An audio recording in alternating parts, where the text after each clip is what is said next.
Hello, everyone, and welcome to another episode of Coffee with Carl. I am your host, Carl Zoellner. I'm one of the attorneys here with Anderson Business Advisors. And today I want to talk a little bit about the Secure Act. So the Secure Act was passed in 2019, and it has been coming up a little bit more frequently than previous. So I wanted to take a little bit of time and address some of the key features within the Secure Act. Like I said, it was passed in 2019. I believe it was July of 2019.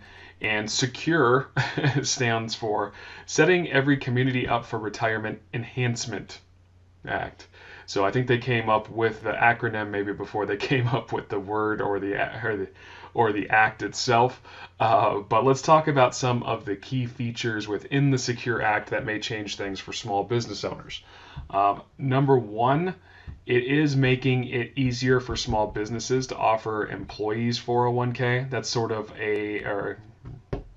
or I should say require employers to offer employees a 401k. So one of the key features or one of the key changes is it changed the minimum amount of hours worked for employees, as well as there's some age limits in there. So part-time employees may be required to now contribute to their retirement accounts as well, depending on the amount of hours worked and how old they are. So that's one of the items. So that was a benefit there, I guess, for employees, but could potentially damage small business owners. Removing maximum age limits on retirement contributions was another one that came through.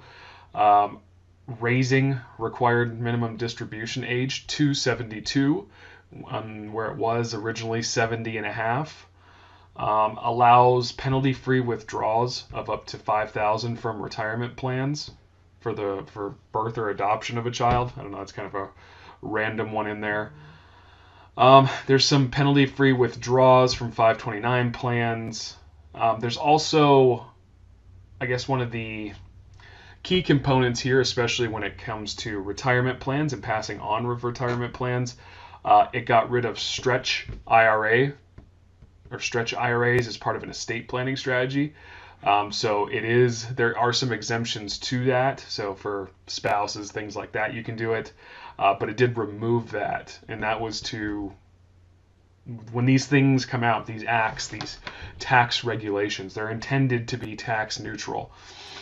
So the idea is the IRS gives us, or Treasury gives us a little bit of something, takes a little something away. In this case, the stretch IRA is one of the items they took away.